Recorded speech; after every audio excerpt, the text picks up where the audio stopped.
All right, good morning to you, Grenada Carrier, Copidi, Martinique, the rest of the Eastern Caribbean, the rest of the world. Welcome to Good Morning Grenada. For today, it's Friday, the 8th day of September in the year 2023. Yes, Gordon Joseph in your company as usual, and happy to be here with you, of course.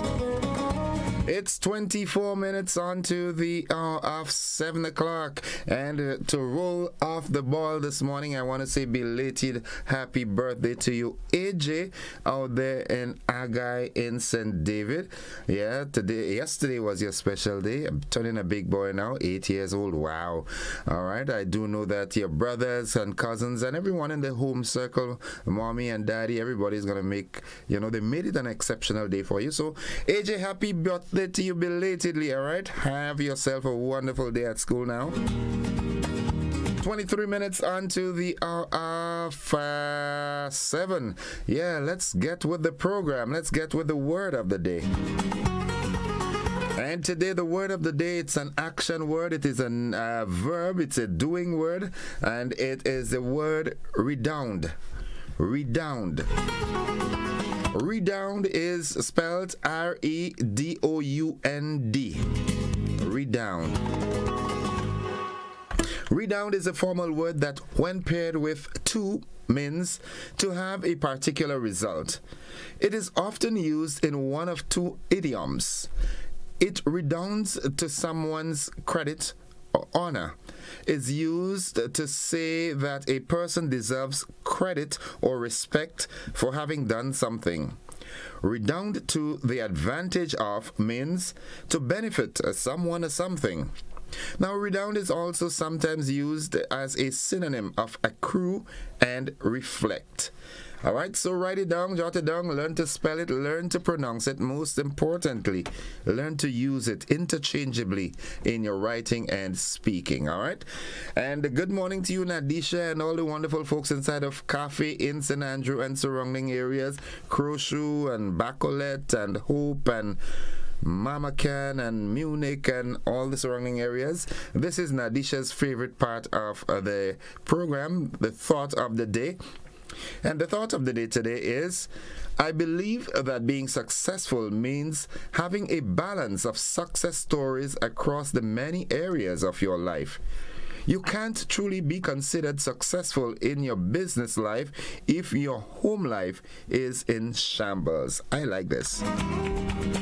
Success is holistic. Yeah, strive to be holistic in your successes. Success at home, success on the job, success in your social circles, and so forth. Yeah, then and only then you can be truly be referred to as a successful individual. Remember that. Write it down. Yeah, Nadisha, you like this one, right? Good, nice. Okay, buzzing this morning, of course, the GBN Gospel Challenge is back, and it's back with a bang. Mogo. Yeah, that's the term for this year. Music of Grenadian origin, all right? And the competition will be held on Saturday, the 4th of November. However, the auditions the auditions will be on the 23rd and the 24th. That's Saturday the 23rd and Sunday the 24th of this month. That's 2 weeks away. 2 weekends away. And 10 a.m. to 1 p.m. right here on in the studio of GBN Television, right here on Observatory Road. To pre-register, you can contact us at 440-3033. All right. Now take into consideration the fact that in the final, original music must be sung. You must have your own composition, okay? Good, so please be guided accordingly. Now, what is happening with the Molinet project? Well, during the last sitting of the House of Representatives, opposition leader Dr. Keith Mitchell hinted that the project was stalled. Is that the case? We need some clarification on that, yeah? Good. Nice. 19 years after Hurricane Ivan, close to 2 decades later, as Grenadians reflect on the devastating impact of Hurricane Ivan, there's a view that it served as a wake-up call for Grenada and other Caribbean nations. Ivan is said to have highlighted the importance of disaster preparedness, early warning systems, and robust infrastructure to mitigate the effects of future hurricanes. Good morning to Dr. Terence Walters and all the wonderful folks of NADMA. Good morning to you all. Oslin Crosby, how you doing, girl? You good? Nice. Now, Minister for Mobilization, Implementation and Transformation, Honorable Andy Williams, is warning that the relevant authority will move unauthorized boats in the lagoon in the vicinity of the Kirani James Boulevard should the proper procedure not be taken. So please be guided accordingly. I like how I tweak that. Accordingly instead of accordingly. All right. Good. Nice. Good. Now this continues to buzz, right? To buzz the introduction of the entertainment law and introduction to entrepreneurship for creative industries. They are designed for those actively involved in the creative field. Each course offers a tailored experience for individuals to advance their education and serve as a stepping stone towards their goals. These courses are aimed at individuals actively engaged in the creative sectors and are designed to elevate their skills and knowledge. Registration dates, well, the 6th to the 12th of September, 9 a.m. to 3 p.m. Room 10, Teachers Education Block, TAMCC Tantin Campus. Contact Mrs. Mauricia Japal.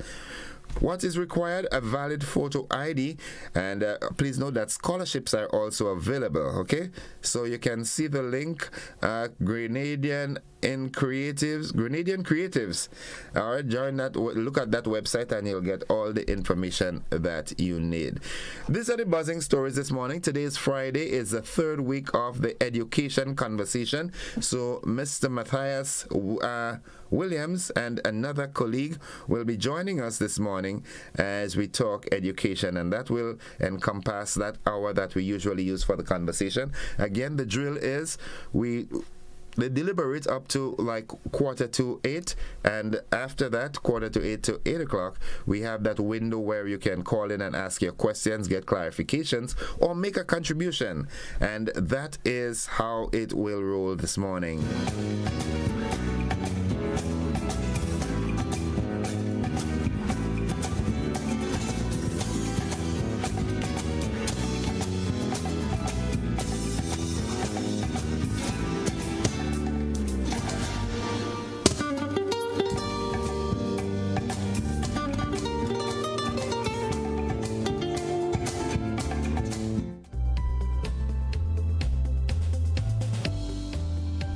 Happy birthday to Josiah Azaria Gordon of Aptitude in St. David, who is attending the St. Joseph's Catholic School at Pomeroy. She's celebrating her 5th birthday today, and this one is coming from your mom, Sophia Gordon, her sis Susu, her aunt Krista and Kirona, her grandmom Rosaria Gordon, her cousin Cadell Gordon, and her uncle Lester. They all want to chip in and wish you the best for the day, and may God continue to bless and keep you. All right, so Josiah Azaria Gordon of Aptitude, happy birthday to you. All right, have a wonderful day today. Folks, this is where we take that break. We've got the AM edition of News, Sports, and the Weather coming. Those of you who are here with me in Classic, and those of you who are on the television platform, we've got a rebroadcast of last evening's television news. Stick and stay with us.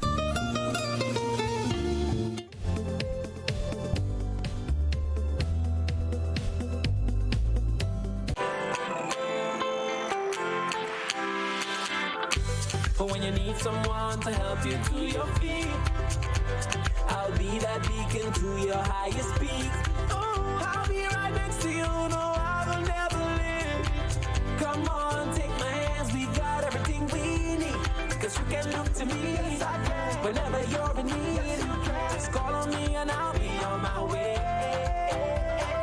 I'll be by your side, never to divide. The light that shines our way. Wherever you're rolling,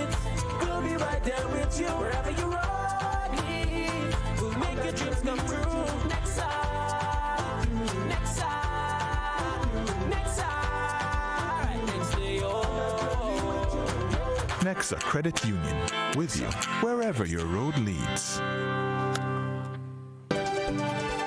Good evening, I'm Kenroy Batiste. What is happening with the Molyneux project?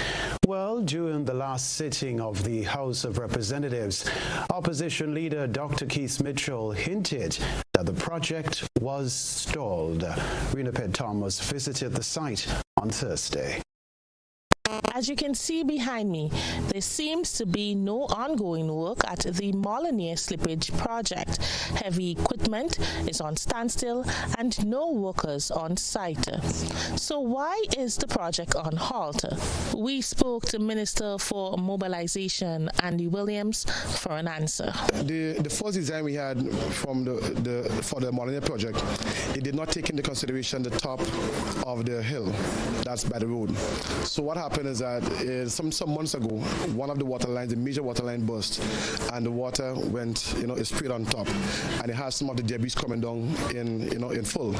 So, but besides from that, you have debris coming down from time to time. Now, the second design that we are doing, that have just been completed, it took into consideration the debris coming down from on top.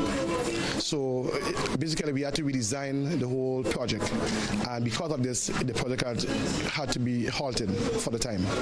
The minister further explained that the new design is now complete and work will soon commence on the project. So the redesign is finished, and part of the redesign had to do with adding more piles to the road. So the piles are on the port now. We cleared some already, and we are in the process of clearing the others. When the pile is when we have completed clearing the piles, then you can look at work being started on the road. But basically, we had to do that because, if we had went with the first design, it would not have been proper, and we wanted to do a proper work on the Molyneux Road so that we do not have to go back there again, to do anything. So right now we are confident that the engineers who redesigned the project did a proper job, and in my opinion, it's a better design than the first one. Williams said the project will be completed in January 2024. Engineers from all over Grenada to look at the plan to really give their view on it, and they were satisfied with the new design that we have. So we are aiming to complete the project in Molyneux in January coming. It costs a little more, but we think it's all for the better good of the project and the road. So MIT and the Ministry of Infrastructure met, and we decided to engage the residents. So in a week or two, we will be going out in the communities, talking to the people, and letting them know exactly what is the case with the Molyneux Road. But they can be rest assured that we are working speedily to ensure that the implementation is on time. Meanwhile, two residents in the Molyneux area spoke of the inconvenience the delay has caused. Basically, the people who live on the Northwest constituency, we are struggling in terms of the road with transportation and so forth, and at this present moment, as the project is a hold-up, it's a kind of hassle for the people who live in the constituency at the moment. And to me, I find it's a hiccup to the people who live on the Northwest side. Well, I hear a lot of different things from people, but my personal view is just that things just moving out too slow. The Molyneux Land Slippage Restoration Project is part of the over $30 million Western Corridor project. The Molyneux Road was closed in 2019 due to significant land slippage and was deemed unsafe for motorists and residents in the area to pass. For GBN News, I am Rena Pett Thomas reporting. Close to 2 decades later, as Grenadians reflect on the devastating impact of Hurricane Ivan, there's a view that it served as a wake-up call for Grenada and other Caribbean nations. Ivan is said to have highlighted the importance of disaster preparedness, early warning systems, and robust infrastructure to mitigate the effects of future hurricanes. Christina John reports.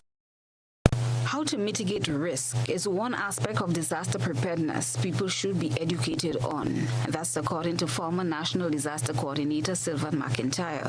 His comments came as Grenada observes the 19th anniversary since Hurricane Ivan demolished the country, claiming 34 lives in the process. Ecologically and otherwise, some people are still having the effects of, 19 years ago, I think it is, since Hurricane Ivan. Yes. September 7th. It was the second day of school for my son who entered secondary. One of my sons entering secondary school. A Tuesday it was actually, second day.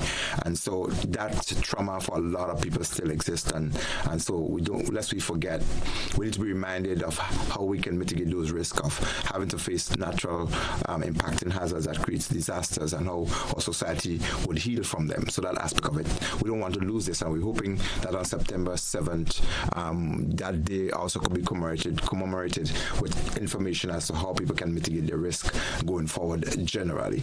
So, Hurricane Ivan originated as a tropical wave off the coast of Africa in late August 2004. It quickly intensified and developed into a Category 5 hurricane, with wind speed reaching up to 165 miles per hour or 270 kilometers an hour. The storm then weakened slightly before making landfall in Grenada as a Category 3 hurricane. The effects of Hurricane Ivan on Grenada was devastating, with extensive damage to homes, schools, hospitals, and other critical infrastructure. The island's power and water supply systems were severely disrupted, leaving residents without basic amenities for an extended period. The agriculture sector, a significant source of income for many Grenadians, suffered immense losses. The hurricane destroyed crops, including nutmeg, cocoa, and banana plantations, creating a long-lasting impact on the island's economy. Furthermore, Hurricane Ivan caused widespread environmental damage. The storm uprooted numerous trees and caused significant soil erosion. The coastal areas were particularly affected, with erosion and loss of beaches becoming major concerns for the island's tourism industry. According to reports, approximately 60,000 people were left without a shelter. The financial cost of the disaster was estimated at more than US $900 million, more than twice the country's gross domestic product at the time. On this anniversary of the passage of Hurricane Ivan, there is still evidence of its destruction, most noticeable in the dilapidated remnants of the former Parliament building and Governor General's residence. Christina John, GBN News. Hurricane Ivan caused extensive damage to homes, schools, hospitals, and other critical infrastructure. The island's power and water supply systems were severely disrupted, leaving residents without basic amenities for an extended period of time. According to reports, approximately 60,000 people were left without shelter. GBN roved the streets of the capital on Thursday, September 7, the 19th anniversary of Hurricane Ivan. Ivan for me was a surprise because we had a few hurricane warnings before, and nothing much came out of it. We were spared. However, Ivan came to me like it came with a rage. And well, at least my home, the house didn't fall, but the roof went, and outside around the house was blocked with debris and galvanized and so from other houses. Hurricane Ivan was more or less a disaster, you know that. I was, well, yeah, it was a real disaster. We get our peace destroyed, and you know, when the distribution came about, we got almost nothing at all from the people who was distributing, and so it was a hard time for us. But nevertheless, we recover and we okay now. Sleep on my kitchen counter and give my neighbors my bed to sleep. Kitchen counter and give my neighbors my bed to sleep on. They had a young baby and so on, and that's what I did. The house fell down very early in the game, and they came over by me frantically, knocking on my door, and I didn't have a choice. It was a day of real calamity for me. And, well, my house got damaged very bad. What I could say about Ivan? Ivan was just a terror. That's all I could say about it. But thank God we are all here still. But God took us through. Standing in the veranda, and I noticed that I look over the other side of Lamod. I noticed that trees was coming down, and all the leaves from the trees just disappearing. You know, and they say it wasn't heavy wind. It was what do you call it? Many are of the belief that significant strides were made post-Hurricane Ivan.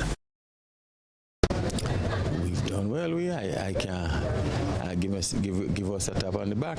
I find we build back better in some cases, yes. And the insurance companies made a vast contribution towards the rebuilding because a lot of property insurance was paid.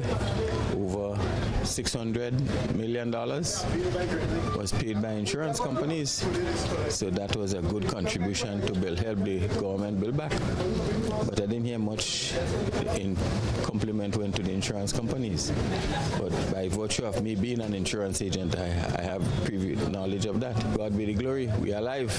Bottom line. Thank you. But I don't want another hurricane. Thank God for life. I'm still alive to what happened, you know. A lot of people lost their houses and lost most of the things. And what I lost in my house is just a few shingles from the house. I was very lucky. I'm grateful because none of us actually got hurt. Even the animals, just one animal that got damaged, but it didn't die, a calf. So, despite of the surprise it might have been for me, it was an experience that I will not forget, but I'm very grateful to God that He spared the lives of most Grenadians. And material things went, but people survived.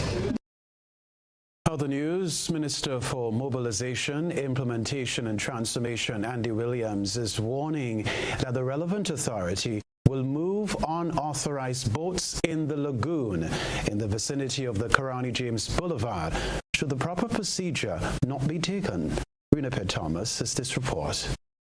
After months of cleaning and revitalizing the Kirani James Boulevard and its immediate environs, removing abandoned boats and other debris, Minister for Mobilization Andy Williams said they are once again seeing unauthorized boats being placed in the area. According to Williams, his ministry has not issued permission to any boat owners as no one reached out to them seeking permission to place the boats there. Well, I've seen a boat on the lagoon road. I understand there's 2 or 3 boats there now. No one came to MIT, no one told us about it. We have just seen the boat on the lagoon, and you know, it's kind of disturbing to me because what I'm saying is that if someone wants to dock up the boat to do something, all he has to do is just come to the Ministry of MIT and just ask for permission to do it. A gentleman in the past did it and we gave him permission. He fixed his boat, he brought it back down to the water, and that was it. So for someone to just go and put the boat there without even informing us, you know, I think that's not what we want to encourage. So if no one claims the boat or they come to the ministry, the boat will be tagged under the Visible Transformation Project and it will be brought to perseverance. So we're asking the person to please reach out to us and let's have a discussion before we take steps, you know, to really get rid of the boat on the lagoon.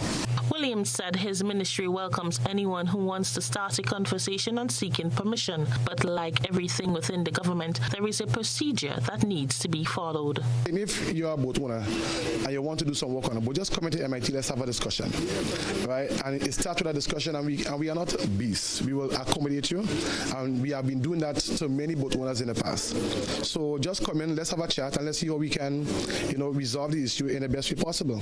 Because what I've seen there again, I've seen that whatever they use to pull up the boat, they kind of destroyed part of the land, and that is not what we want. Yes, we want you to we want to accommodate you, but at the same time, it must be in a proper manner, a manner that will not destroy the grounds in the lagoon. So we are urging boat owners to just come and have a chat with us. You know, we are a welcoming people. We love to interact. That's who MIT is. For GBN News, I am Rena Thomas reporting. Now, GBN's investigation of claims of an increase in bus fare has revealed that the fare is not new. Information reaching GBN indicated that the bus fare for people traveling from St. David to St. George was recently increased from $5 to $6.50. President of the Eastern Main Road Bus Transport Association, Pius Simon, said that the bus fare which is being charged is not an increase, but a reflection of what the true charge has been since 2007. Isn't an increase in the bus price. The thing about this, the bus price has been that way since 2007. It just happened that we have not been taking the current price for quite a while. However, due to the circumstances with the high cost of parts and other maintenance for the buses, we have to now take the current price in order for our business to sustain itself. All right, so Simon said the lower bus fare was being charged because members of the bus association understood that it was a financial challenge for some people at the time. He said there has been little to no backlash from commuters using the bus system since the current bus fare was enforced 2 months ago. Most of them have been. There are times, the only problem we had is that people, some of them were unaware. But we have a price list which we got laminated. Most of us got it laminated. And once we show it to them, they cooperate with us.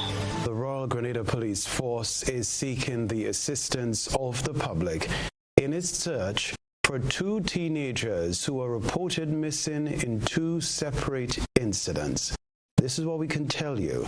16-year-old Davenel Celestine, a student who resides on the Caranair St. George, left his home on Sunday, September 3, 2023, and has not returned since.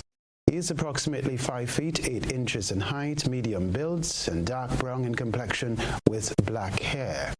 Also reported missing is 16-year-old Marvin Mapson, a student of Westerhall St. David. He is approximately 5 feet 3 inches in height and described as having bold eyes. He's slim built and brown in complexion with short black hair. He also left his residence on Sunday, September 3, 2023, and has not returned since.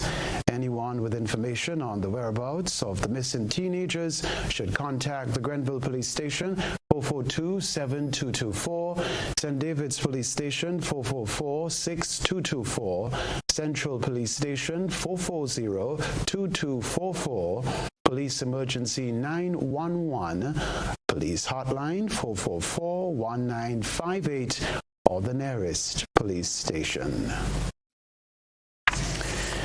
History is the lived experiences of our ancestors and how they managed their realities. The words of Dr. Nicole Dow, author of the newly introduced textbook, Junior History of Grenada.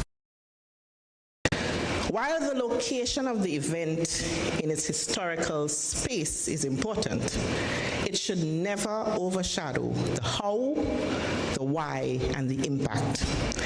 History, as the Prime Minister told us, is not the regurgitation of dates. Teachers, I encourage you to be innovative and creative.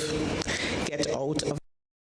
According to the author, the book is meant to encourage outdoor activities and get students to have a greater appreciation of their history. The book has examples of sites to visit and fun activities to do with your students. The aim is to get your students to love history, to understand their past, and to make linkages with the present and the future. It's very interactive with brilliant photos that highlight historical places, spaces, and people. Topics range from the Columbian Exchange, legacy of our ancestors, reparations, businesses of the 1920s to the 1960s, early banking facilities, telecommunications infrastructure, the contributions made by Grenadians in World War I and II, social development, health and education in the post-1983 era, cultural expressions, sports, and Grenadians on the international stage. Prime Minister Deacon Mitchell said he hopes the accomplishment by Dr. Dow inspires other aspiring authors to begin documenting Grenada's history. That enhancing our students' achievement is paramount. And it requires us not just to ensure that our citizens have an academic appreciation of our history, but more importantly, that we instill in them a sense of nationalism, patriotism, and Grenadian pride. And that, perhaps more than anything, is the single most important reason for ensuring that our history is documented, for ensuring our history is taught, and more importantly, for ensuring that our history is lived. The story to report, Grenada's oldest fort, Fort George, is currently under construction. It is being upgraded to a state-of-the-art tourist site on island. Minister for Tourism, Lennox Andrews, gave an update on the site during the last sitting of the House of Representatives. Rehabilitation of the Fort George, and that project has started. It is in full swing. We are going to, at the end of it all, make Fort George into a major tourism attractant site. Good. And just for the explanation, we have to demolish about 17 buildings. We have already demolished 6. Of course, I must say the contract has been awarded to a Colombian company, and that company is working locally with a local company, which is Sunrise. So we have already demolished 17. We have 6. We have to demolish around 17 buildings on the fort. We have done so for 6, and we have rebuilt 3. Good. In doing that, we want to maintain a lot of the history that has taken place on the fort. Fort George was established by the French in 1705 and stands at the center of the St. George's skyline. A plaque on the parade ground of the fort marks the spot where revolutionary leader Maurice Bishop was executed, which led to the U.S. invasion in 1983. The Met Office at Maurice Bishop International Airport has issued another heat advisory as Grenada experiences its 9th consecutive day of temperatures above 31.7 degrees Celsius. These temperatures are expected to continue throughout the week. The public is being reminded to avoid excessive sun exposure, use sunscreen, wear hats and sunglasses to protect against harmful UV rays, stay hydrated, and keep cool. It's very hot outside. A colorful tree is at the end of GBN eyesore lens. Stay with us. A good eye captures all. GBN eyesore is brought to you by Clear Vision.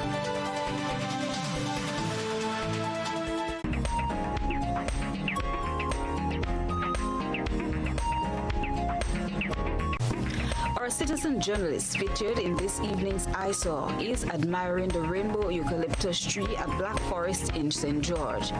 Better known as a rainbow tree because of the colors displayed along the trunk, this tree typically matures to a height of 200 feet or taller.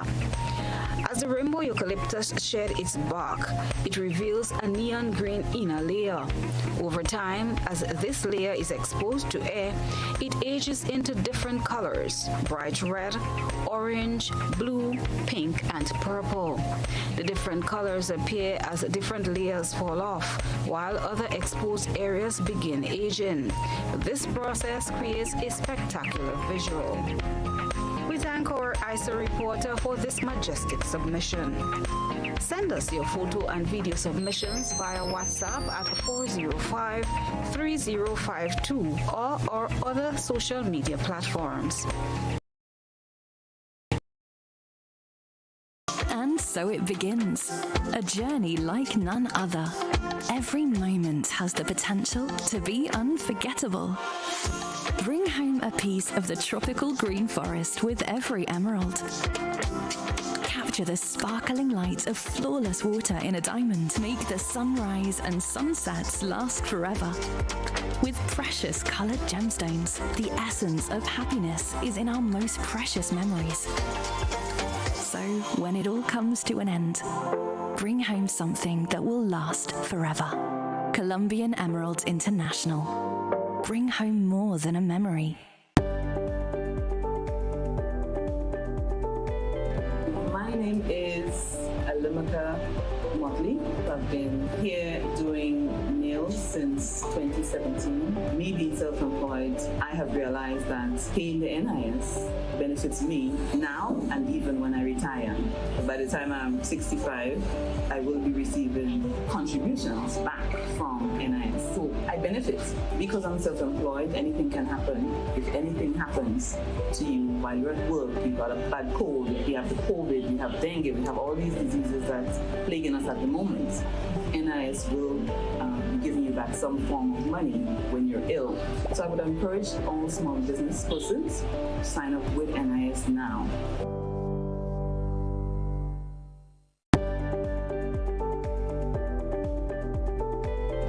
My name is...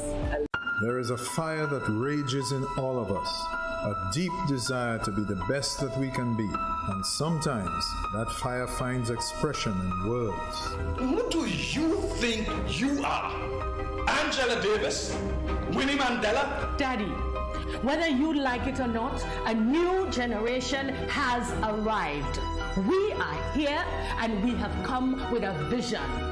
You sure is not television all you come with? The Fire to Dance, a new exciting full-length drama, written and directed by Chris DeRiggs and presented by Heritage Theatre. Opening Saturday 16th September at Grenada Trade Center and running for 2 weekends, 7 p.m. nightly with a star-studded cast.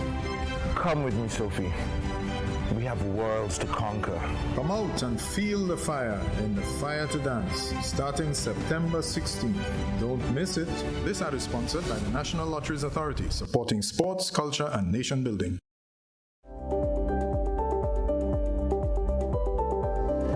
Hi, my name is Dwayne Thompson, co-owner and founder of Sweet Grenada Tours, Taxi and Rental. We provide transportation tours in the field of tourism. Being in the field of tourism, the pandemic have taught us that we need all the help we can get, which the NIS has been very helpful in doing so. But as a small business owner, we are even more excited right now with the new initiative that the NIS have launched, providing a little bit more flexibility for small businesses like ourselves. So we definitely encourage all of the small business to consider getting on board with the NIS and this new initiative that allows the level of flexibility that they have implemented.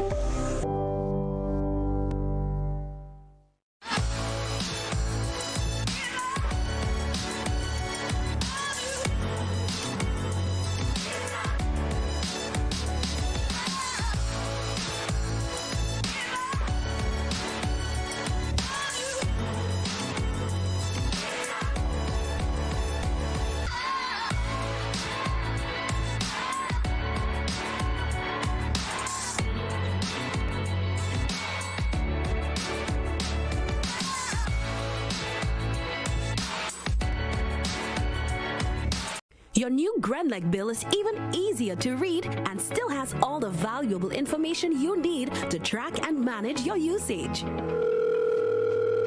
Hey Mom, okay, your friendly tech support is here. So you got the new Grenlag bill? Let's take a look.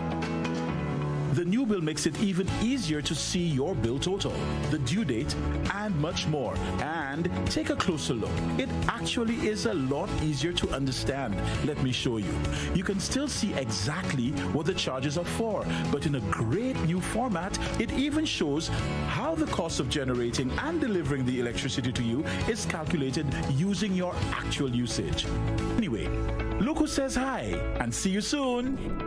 Your new Grenlag bill, easier to understand and easier to track your usage. Served Grenada for decades, we are the #1 and largest electrical supplier. Hi, welcome to Sunny Electrical. How may I help?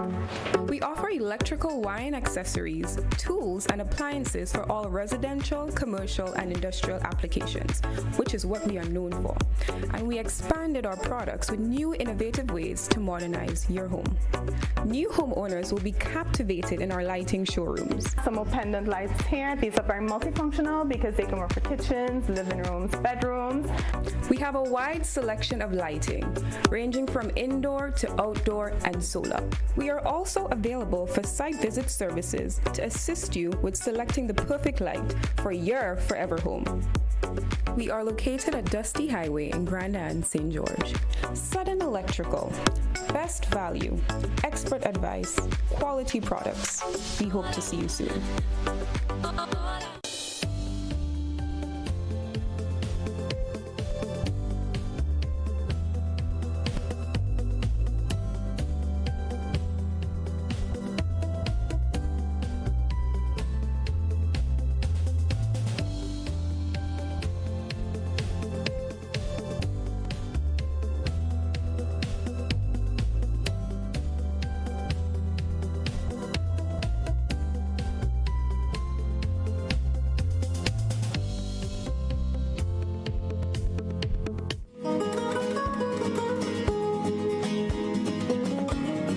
Welcome back, viewers and listeners. It's Friday, the 8th day of September, and you know Fridays have been designated as the Education Conversation Day. As a matter of fact, I was just talking with Matthias, and originally we were scheduled to do 4 weeks. This is our 3rd week, so I'm asking him, are we going further? Because this program is of such importance.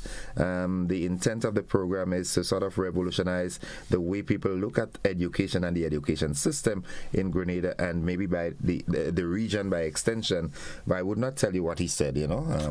I'm not going to disclose that. That was personal. But it's a good time to say good morning to my good friend Matthias Williams and his colleague this morning, a teacher at the St. Mark's Secondary School, Kwasi Philip.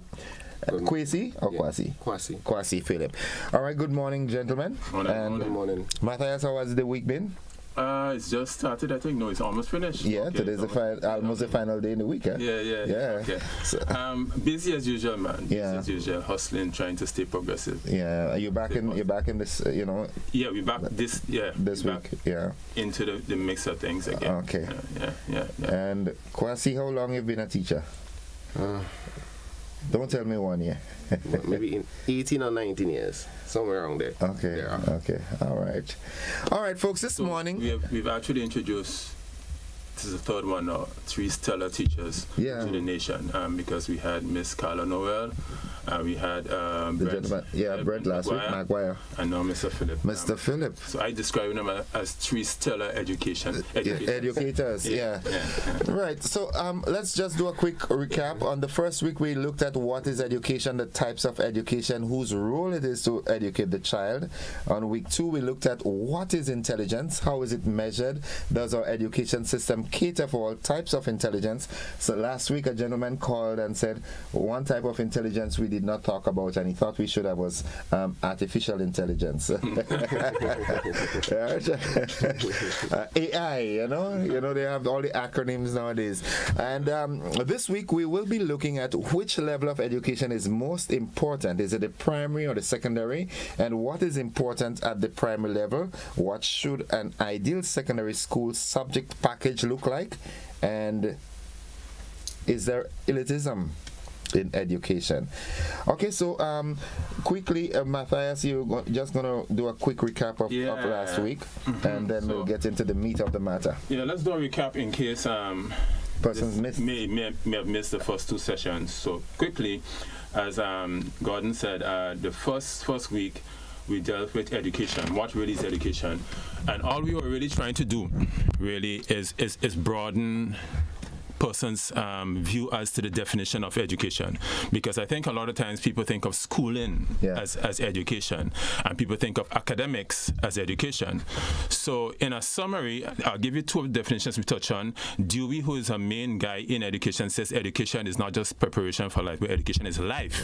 It's a learning process. Yes. And then this one here, I think, came from some educators. Kushner and company said education refers to the varied and informal ways children learn the customs, the attitudes, the beliefs, the values, the social skills, and other behaviors that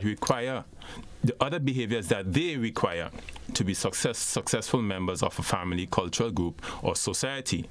And you see how wide that is. It says it refers to the varied and also the informal ways. And then it talks about learning customs, attitudes, beliefs, values, social skills, and other behaviors. Preparing them to integrate in society. Preparing them to live. Preparing them to live. So education is about learning how to live. Yeah, it's life. Education is life. It's life. And a lot of times people misinterpret and, academics with That is a standard. Most persons think of education as academics and schooling. And the certification. And then we talked about the types of education too, and that week, saying that education could be formal, which is most of what we think of, but it can also be non-formal and organized education activity outside of the school, and then it can also be informal, which by is association. I just live in. And observation is a big part of that informal thing. I happen to visit schools outside of Grenada, like in North America and so forth, and they approach, and sometimes we wonder why. We see that difference in the performances and the life aptitude of people from. They have a more practical approach, even teaching mathematics. All right, where we would basically stay on the chalkboard and explain y plus x equal y plus m, or what is Pythagoras again? Y plus x equals c, or something like that. But they would literally show you practically, so that if you teach it in the vague way, some people might end up asking, well, why are you teaching me that? What's the relevance of that? But they have this approach where they show you in real life how it is applicable to life. And I would love to see our classrooms here. I'm not saying that there isn't, but I'd like to see a more practical approach to it. Okay. All right. But let's move on, because we're not really dealing with education, but I think the concept of understanding what we say is education is important for anything we're going to discuss, because Mr. Phillips is going to talk about what is important at the primary level, which level is most important. But I think everything we talk about, we must understand that education is this broad approach to life. Right? And then last week, Mr. Maguire spoke with us about the intelligence, the ability to acquire and apply knowledge and skills. Traditionally, again, we have looked at the IQ as a way for measuring intelligence. And as he rightly pointed out, intelligence is something that has been looked at only in terms of a study in recent times, last couple of centuries kind of thing. But we pointed out that around 1983, Gardner introduced what he called the multiple intelligences. So persons, you can go look it up again. We're not sharing anything here that we wrote. So Gardner is now saying that you can't just look at one standard test for measuring intelligence and determine and compare your age to that and whatever and say you're intelligent. He's saying that there are different types of intelligence. So there's a person who may have the verbal, linguistic kind of intelligence, the person who may have the logical, mathematical intelligence, not me, the persons who may have spatial, visual intelligence, bodily and kinesthetic intelligence. They will be very good athletes. Musical intelligence. That's you. Interpersonal intelligence. intelligence, intrapersonal intelligence, so the ability to look in at yourself and the ability to read interpersonal between persons kind of energies and that kind of thing. Naturalist intelligence and existential intelligence. So Gardner proposed about 6 different types and it extended into about 9 by now actually. Different types of intelligence. And Maguire was suggesting that when you're dealing with your children who are your custodians, who you're trying to educate, you might want to consider looking at the aptitude, because we have different types of intelligence, and based on your type of intelligence also we may have to adapt and tweak the approach. Push you in that direction. Yeah. I mean, it's important that you said that, because only last night, right? You see, as these theories and so forth unfold, we as educators get a better appreciation for it. Because only last night I was talking with an ace mechanic, but I'm talking a mechanic that goes into the belly of the engines.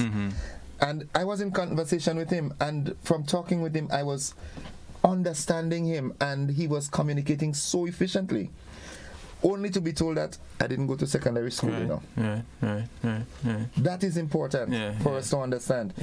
And we have a tendency in our culture to try to fit persons into the same mold. The one mold, sit down in class, listen to me, copy my notes, give me the answers that I want, you know, because that is academics first. That is a mold. Lo and behold, the creative mind, the spatial intelligence person, spatial visual person, now he itching to go and do something with his hands outside. He might be asking, why you wasting my time here for? I want to go and learn how to cut down a tree and dissect it and go in the soil, go and do whatever, you know. So it's important that we appreciate the different types, the multiple intelligences that are represented, and we know that everybody's different. So why are we trying to fit everyone that's different into the same mold? You know, creating chaos. So that's pretty much a summary. Today we're supposed to be looking at which level of education is most important, which is our first topic. And we have Mr. Philip here, so I'm anxious to hear what he has to say. Haven't seen him for a few years, you know. Well, if he's that versed to talk on that, we can no longer call him Mr. Philip, Professor Philip. No. Oh, he's laced with humility. All right, Mr. Philip, tell us, from your experience and understanding and being actively involved in the education system, which level of education is most important to you, the primary, the secondary? Well, from my experience, I believe primary education is most important. I've taught in secondary school all my life. I see what primary school produce, and I come to believe that primary school education is most significant, not just for Grenada, but for any nation.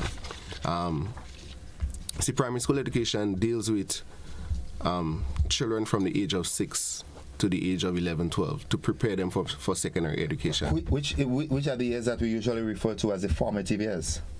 Yes, the formative years, according to Piaget. That's good. Yeah, that's the formative years. So that is, you take the child so the child could stay home with a parent until 5, 6, because most of what they would have to learn, they could learn it from home during those period of time. They need to learn the language properly, basic numbers, how to behave, what is expected behavior from you. But from that point, at the age of 6 to 11, the child learns a lot. Maybe most of what they would have to know in life, they would pick it up during that period of their life. So in essence, the primary level is the foundation that is being laid, and then you just pile the others on top. Correct. Because at the primary level, you would learn the mathematics and the English. You would learn it in a manner to be able to learn more from it. So it's more or less building the foundation in math and English. You would learn the foundation in attitudes, how to behave, what behavior suits what situation. And very importantly, you learn the skills to be an independent learner. And the skills for being an independent learner is significant for that child to go on to secondary school and be able to take care of themselves. It's when students come to secondary school at the Form 1 level, like right now, if there's 100 students who come in, there's about 10 of them who are independent learners. And these 10 students would be able to, if a teacher is not there, they know exactly what they're about. Yeah. When they go home in the evening, they know exactly what they're about. These are the students that you don't have to tell when to take a book. Well, not you don't have to tell them when to take a book, but these are the students who can tell you exactly what they don't understand. Take, for example, me and Mr. Williams in the class. I am a student, he's a student, and I give him 5 + 5 × 3, and he's sitting there, and he produced an answer. And the teacher said, "Are you sure?" And then she watches his face, and she realized that he don't understand. So she go ahead to ask him, "What you don't understand?" She said, "Hold on." She sent another student. She sent me to him. And then I could, after having a conversation with him, I could tell her what he don't understand. So there are these students who are capable of having a conversation with another student and expressing verbally what they don't understand. The thing is, these students who are independent learners, it was not natural, but it was taught to them over a period of time. Yeah. Maybe how your parents speak to you, how your parents allow you to problem solve, how the teacher should allow you to problem solve. So in primary schools, since primary school is the most important area, teachers are the most significant aspect of it. Right. So in essence, you're saying that the teachers at the primary school level must understand the importance of ensuring that the students that they're entrusted with get that platform right, because it could determine whether a child is successful or not. In terms, maybe successful, it might be a strong word there, because as when we look at the different levels of intelligence, he might not be able to conceptualize certain things that are being brought forward to him if the right foundations aren't laid. Correct. So it's important for the primary school students to get that right. The teachers have to ensure that the students get that right. And hence the reason why it is important that they use all methodologies that are available to get the student to understand. You have to use different ones because some children learn differently. So students learning differently is not necessarily the problem. Being a teacher who can reach the students before you, so the end product would be what is prescribed, is the problem. What is desired? Yeah, what is desired, or what the outcome is the problem. So, if I am sufficiently trained and I come back to the classroom and I teach, I don't believe that is sufficient for me to do my job. I believe there should be a commission or regulatory body to look over what I am doing. All of us, what all of us is doing on a regular basis, regular enough that we do our job in a manner that would result in success. So if the health inspection team shows up once when you start 18 years ago and they never show up again and you are a cleaner. Yeah. And knowing us as a people. So if you pop up every week. Yeah, there'll be an P's and Q's. Yeah, we'll be an P's and Q's. Yes. Yeah, but that's actually a different discussion. But popping up is what you're doing when you pop up, because the focus really should be on quality education being delivered. And if somehow in your labs you kind of missing some things, that you need reinforcement or you need motivation, that to me you need that should be a supplementary support. True. That is really what should be provided, because you hear you saying that, imagine you're a trained teacher and you're in the system, so when I come to check up on you now, what is the focus? The focus really should be on delivering quality education to these children, how to assist you on a consistent basis every day in your delivery. To deliver, Okay. Yeah. So, take for example, something I don't like to see with primary school children. I see it with my children. My children they could answer questions. So, you say my son Isaiah, what is this? He could answer. But I believe our children should be trained to ask questions more than to be able to answer it. Because training to ask questions requires more from the child. The child should be a critical thinker to analyze the information and then be able to ask the teacher a question so the teacher could help the child. And now if every child in the class could think about what they need according to this content or what they don't understand, and they could ask that teacher the correct question, because the teacher going around and asking different questions is one thing,